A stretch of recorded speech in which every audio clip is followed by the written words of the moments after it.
Castle Town Archer build for endgame.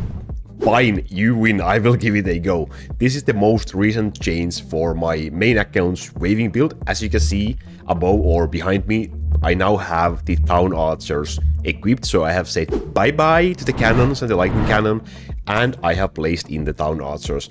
So let's go through the changes and then take a look at a couple of waves. And yeah, I figured out I will finally give up, since so many of you have requested me to use Town Archers, and here we are. So what I did first was use a reset ticket on my Poseidon so that I can get some gold, so that I can level up my Town Archers. And I reset my Poseidon and I used that gold to level my Town Archers to 1.3 million, which is approximately like 0.1 ratio for the Town Archers, which is something I would recommend you to go with at least. And this is pretty much the same amount of gold as a 0.04 ratio for a hero, so that's something you should probably start with if you want to use Town Archers. And then instead of Poseidon, I placed Dark Skeleton in my build to boost Town Archers, and I just have some CDE items with skill duration runes on my Dark Skeleton, so that the skill will be up a little bit longer, because you want to have the skill, the uptime of the skill as high as possible to get this buff. You need to get your Town Archers boosted as much as you can. I do not have the Dark Hunter in my build for the haste. I have just Town Archer haste buff, which is enough for me. In early game, if you want to do this, then you will have to get your Dark Hunter in here as well, so that you can get 2 haste buffs, because you also need to have that haste buff up and running 100% of the time. For the treasures, I just picked the Cursed Knife, which is the offensive bow treasure, even though it's a knife. It's a bow treasure that you want for your Town Archers if you want to use them in your way build for damage. And I have the same amount of CDEs, cooldown skill level, +1 lines in my build than previously. And my Pure Wizard is also on the same cooldown as it was in my previous Poseidon setup. So basically the only difference is that I switched Poseidon to Town Archers for this setup. The Town Archer's outfit in the town is leveled, so 5% damage for the hair and 5% critical damage for the body. And also in the Monsterlab, for whatever could not get poison, I picked critical damage. So everything else is on poison, except the ones that can't get poison, they are on critical damage. And in the skill tree, small changes. Obviously, I did reset most of the ice tree, because I don't use Poseidon anymore. I don't need the ice nodes for Poseidon. I did pick the Dark Skeleton node, which is over here, which also gives me critical chance for my heroes whenever he is cast. And now that he is in my build forever, you might as well take this node, you will get boost from that one.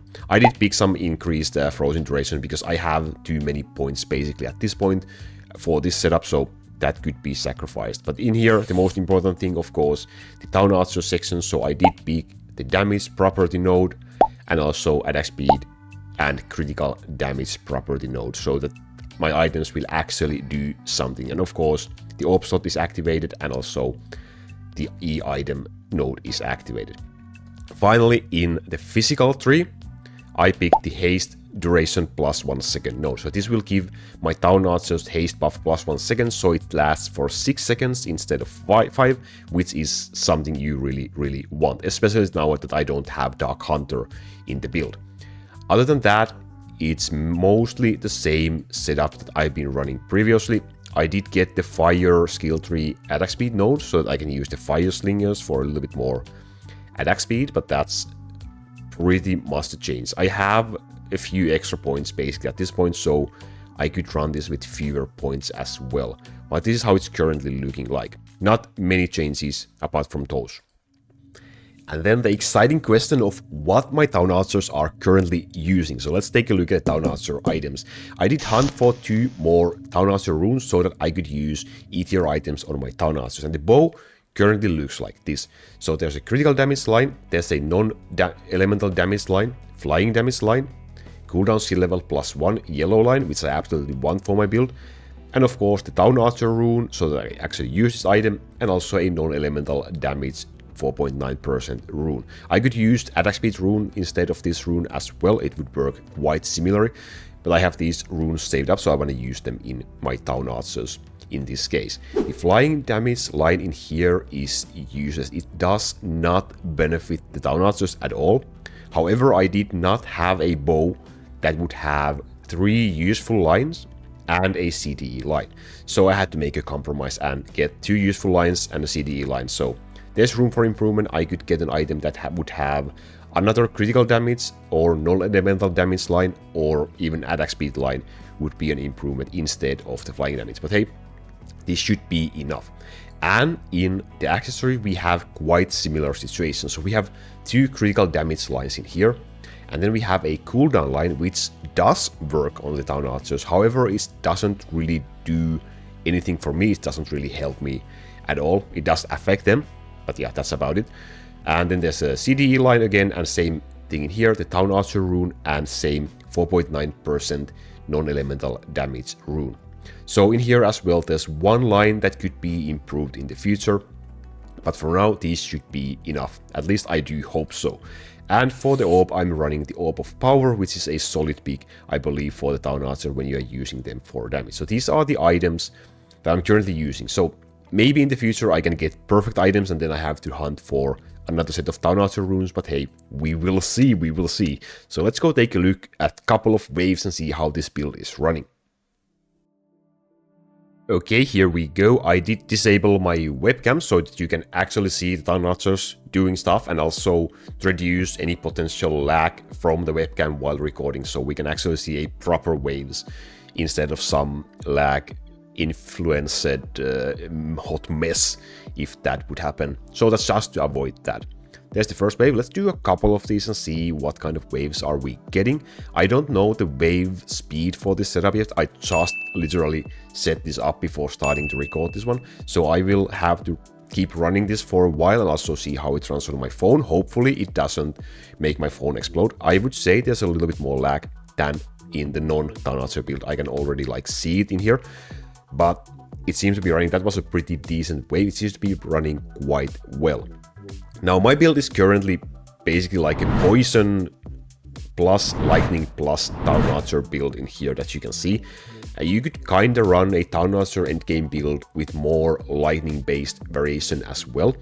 So basically instead of Sarah you would run Thor, which would give you with the chain lightnings a lot better like normal monster coverage, like ground monster clear coverage. There's some situation where you might be struggling with them. It really depends on your setup, but that might help you against the ground monsters if they tend to stay alive and not die during your waves. But this is what I'm currently doing. This is basically just me removing Poseidon in favor of town archers and seeing how this will go. I might change this in the future. I might do some variation. If you have recommendations, I would be really happy to hear. So let me know in the comment section and tell me what should I change and to what. So let's do one more wave and see how the results will look like. How much damage are the town archers doing? If you run this in earlier game, then like I said previously, you will want to have a Dark Hunter in your build. For this setup, I'm not sure who you would remove, but in your free Autobattle build, you would have more room because you don't need the gold heroes for that. So that's the waves testings. Now let's go take a look at the results. And just like that, guess who's back? I'm here again. Let's go take a look at the analysis. So this is the first wave. Town archers doing most of the damage. Well, 27% of the damage output. So basically I have again 5 people or units dealing damage in this build. This is the second wave. Same order in here, same order in here as well. Town archers are, yeah, they are pulling their weight, that's for sure. So the only question comes, can my phone handle the town archer build without exploding, I guess. The boss results look like this. So Succubus is still number 1 in here, and then it's town archers, the second one. Let's take a look at the second wave.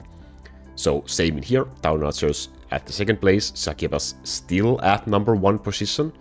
Just obliterating here is a clear difference, obliterating the bosses, but yeah, town archers are pulling their weight in boss damage coverage as well. Again, in here, Succubus is doing so much damage. The gold looks like this. So here we go, another one. And the third one, and fourth one. So yeah, that's the most gold from these test waves. So I would say the analysis looks pretty decent. Town archers are really like I said, pulling their weight. I do have pretty good items, I would say, on Town Archers with the CDE lines. If I had the third useful lines, they would be doing more. Or maybe if I would run them on a higher ratio. I think I might spend a little bit of my time out of battle. I have like over 200 hours saved up to get them a little bit higher. I would say like 1.4 million for now, and then run that for a while and see how that goes. But that's the build currently. That's how it looks like. How do you feel it runs compared to my old setup? I would love to hear any comments in the comment section. And I haven't tried Infinite Colony yet or Dragons yet with this build, so expect more videos in near future as I really can dig into those and see how it will go. But I would expect that the Infinite Colony build will be a little bit better. Like Poseidon was great, but Town Archers, Town Cannons should be even better. But we will see. We will see. I will post a video about that very soon. Thank you for watching. I will see you in the Discord. The link is in the description if you have not joined yet. Stay safe. See you there.